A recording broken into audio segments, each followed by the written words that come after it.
Hello students, myself Saptesh Kumar, Associate Professor, Department of Physics, Government College Sujangarh. Students, मैंने अपने पिछले 2 lectures में जो क्रिस्टल स्ट्रक्चर से संबंधित थे उसमें क्रिस्टल जो संरचना है वो उसका जो शुरुआती आधार होता है कि हम कहाँ से शुरू करते हैं, क्रिस्टल संरचना को किस तरह डिफाइन कर सकते हैं, किस तरह परिभाषित कर सकते हैं, साथ ही यूनिट सेल क्या होती है, प्रिमिटिव सेल क्या होती है, और सममिति जो संक्रिया एवं जो सममिति अवयव होते हैं, जो एलिमेंट्स होते हैं वो क्या क्या होते हैं, उन सभी को परिभाषित किया था। साथ ही हमने ब्रेवे जालक जो ब्रेविस लैटिस जो होती है उसके संबंध में भी बात की थी, और साथ ही हमने 2 विमीय मतलब 2 विमीय और त्रिविमीय ब्रेवे जालक के चित्र भी आपको दिखाए थे। अब मैं जो है आज के इस लेक्चर में त्रिविमीय क्रिस्टल संरचना में जो 14 विभिन्न ब्रेवे जालक होते हैं उनके विषय में हम बात करेंगे और किस तरह उनकी संरचना होती है, कौन कौन से कोण किस तरह बनते हैं, वो सब हम आपके आज के इस लेक्चर में बताने जा रहे हैं। तो सबसे पहले त्रिविमीय क्रिस्टल संरचना में 14 विभिन्न ब्रेवे जालक होते हैं, जिनमें से एक को हम सामान्य तथा 13 को विशिष्ट जालक मानते हैं, उनको विशिष्ट जालक की उपाधि दी जाती है। तो किसी क्रिस्टल की संरचना संपूर्ण रूप से जालक प्राचलों वेक्टर ए, वेक्टर बी व वेक्टर सी एवं अंतराफलक कोणों अल्फा बीटा गामा, जैसा कि चित्र 2 में प्रदर्शित किया गया है, पर निर्भर करती है। एकक कोष्ठका की आकृति के आधार पर क्रिस्टलों को 7 क्रिस्टल निकायों में वर्गीकृत किया गया है। ये 7 क्रिस्टल निकाय कौन कौन से होंगे, किस तरह परिभाषित किए जाएंगे, वो सारे आपके नीचे की जो आपकी टेबल है या एक तरीके से पूरा जिसमें हम कॉलम्स में क्रिस्टल निकाय कौन सा होगा, ब्रेवे जालक के प्रकार क्या होंगे, जालक प्राचल क्या होंगे, अल्फा बीटा में संबंध क्या होगा, इस सब को प्रदर्शित किया गया है।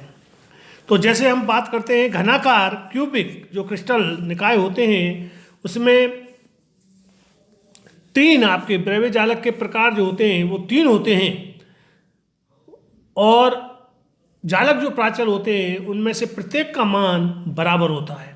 अल्फा बीटा भी जो होते हैं वो भी आपस में बराबर होते हैं और 90 डिग्री के बराबर होते हैं।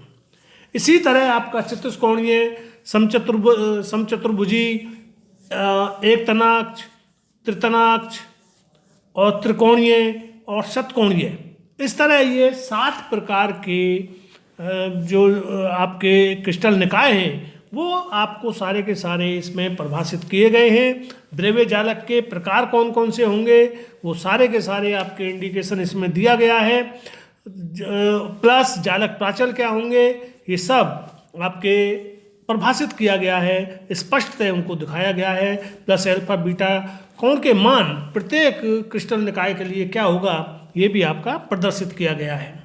यहाँ पर जो PICF क्रमशः सरल, अंतः केंद्रित, आधार केंद्रित व फलक केंद्रित जालकों को व्यक्त करते हैं।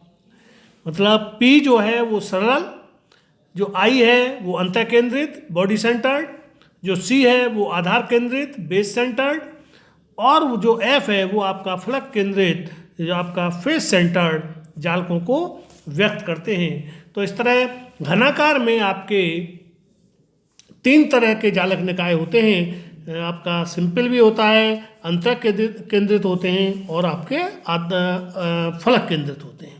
इसी तरह अलग अलग जालक निकाय में किस तरह ब्रेवे जालक के प्रकार होंगे वो सब आपको प्रदर्शित किया गया है, ऊपर प्रदर्शित किया गया है।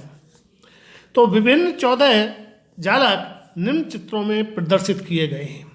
ये टोटल मिला के ब्रेवे जालक जो हैं 3 + 2 + 4 + 2 + 1 1 एंड 1, ये मिला के 14 ब्रेवे जालक के प्रकार बनते हैं, जिनको कि निम्न चित्र में आपके प्रदर्शित किया गया है। इनको आप ध्यान से देखिएगा और सभी को समझने की कोशिश करिएगा। अब हम आते हैं कोऑर्डिनेशन नंबर पे।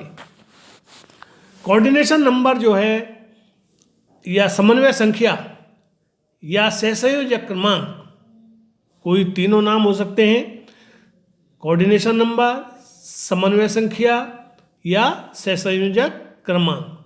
तो किसी क्रिस्टलीय संरचना में किसी परमाणु के चारों ओर स्थित निकटतम परमाणुओं की संख्या को ही समन्वय संख्या कहते हैं। मतलब कोऑर्डिनेशन नंबर से मतलब ये है कि मान लीजिएगा कोई क्रिस्टल संरचना है तो, और उसमें जो परमाणुओं की व्यवस्था है, तो किसी एक परमाणु को आप ले लीजिएगा, उस परमाणु के चारों ओर जो स्थित निकटतम परमाणुओं की संख्या है जिसमें रिपीटिशन नहीं होता, उस संख्या को ही हम समन्वय संख्या कहते हैं या कोऑर्डिनेशन नंबर कहते हैं। विभिन्न क्रिस्टलों के लिए समन्वय संख्या का मान विभिन्न होता है। जितनी अधिक समन्वय संख्या होगी, संरचना उतनी ही घनीभूत या क्लोजली पैक्ड होगी। मतलब समन्वय संख्या का मान एक तरीके से क्रिस्टल के घनीभूत होने की गारंटी है। यदि समन्वय संख्या ज़्यादा है तो क्रिस्टल घनीभूत होगा, क्लोजली पैक्ड होगा। समन्वय संख्या कम है तो इसका मतलब परमाणु दूर दूर है तो क्रिस्टल उतना घनीभूत नहीं होगा।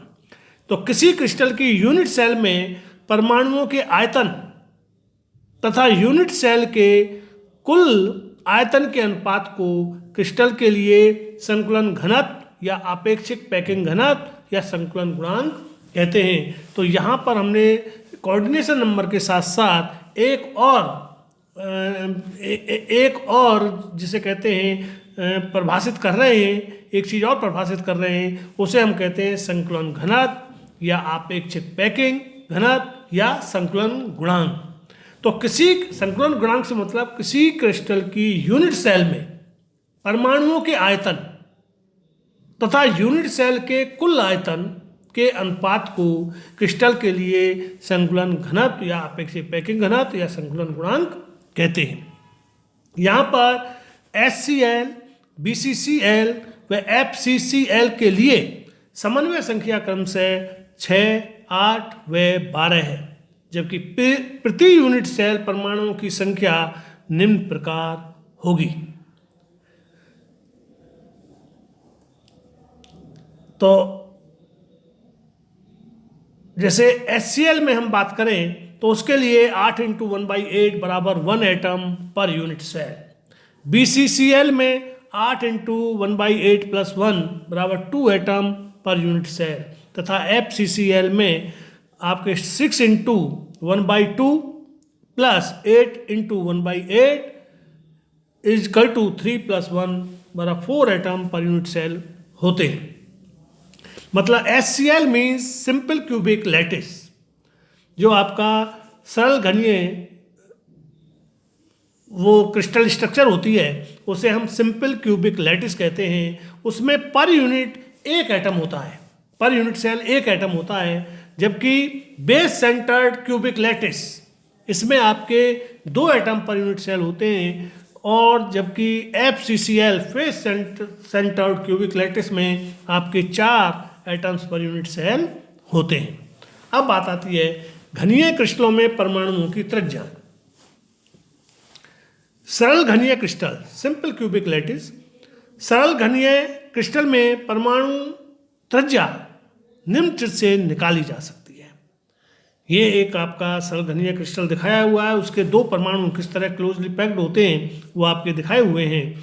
तो यदि एक परमाणु की त्रिज्या r है तो क्योंकि सभी परमाणु समान होते हैं इसलिए r बराबर a/2 या 2r = a के, जहाँ a घन की भुजा है। सरल घनीय संरचना में परमाणु घन के कोनों पर स्थित होते हैं तथा परस्पर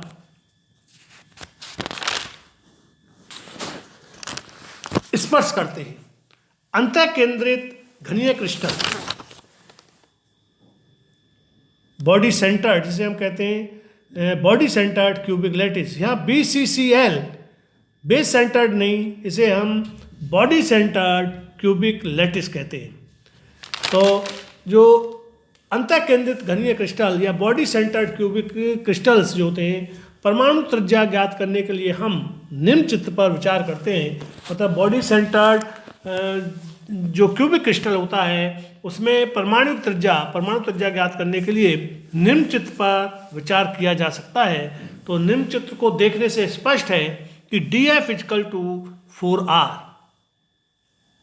या AF इक्वल टू A√2 या AD, चूंकि AD इक्वल टू AK, परंतु DF square equal to AF square plus AD square. Basically DF एक डायगोनल है, AF आपका एक नीचे का जो बेस है, नीचे का जो आधार है उसका डायगोनल है, तथा DA उस पर परपेंडिकुलर है। यहाँ पर बेसिकली DA और AF दोनों एक दूसरे के परपेंडिकुलर हैं और DF जो है उनका कर्ण है या हाइपोटेनियस है। तो इस तरह DF square equal to AF square plus AD square या 4R square equal to twice A square plus A square या R इक्वल टू √3/4 A।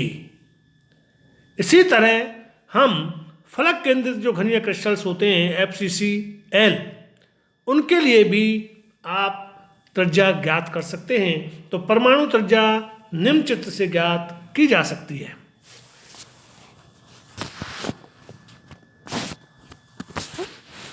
चित्र से BD equal to 4R, AB equal to A, AD equal to A, इसलिए BD square equal to AB square plus AD square. तो 4R square equal to A square plus A square, R square equal to twice A square by 16 बराबर A square by 8 या R equal to A/2√2। इस तरह हमने तीनों क्रिस्टलों के लिए आपके कोऑर्डिनेशन नंबर, घनीय क्रिस्टलों में सिंपल क्यूबिक लैटिस में परमाणु की त्रिज्या, इसी तरह आपके BCCL लैटिस में परमाणु की त्रिज्या तथा FCCL लैटिस में परमाणु की त्रिज्या कितनी होगी ये हम निकाल चुके हैं, है ना। इससे आगे हम कल कि विभिन्न क्रिस्टलों के लिए जो पैकिंग गुणांक या संकुलन गुणांक होगा उसका मान क्या होगा उस पर हम कल विचार करेंगे। तब तक के लिए आप इसकी PDF निकाल के और इसको बहुत ध्यान से पढ़िएगा और स्टडी करिएगा, अध्ययन करिएगा, अध्ययन करते रहिएगा। लगातार करते रहेंगे तो ज़्यादा प्रॉब्लम नहीं आएगी। Thank you.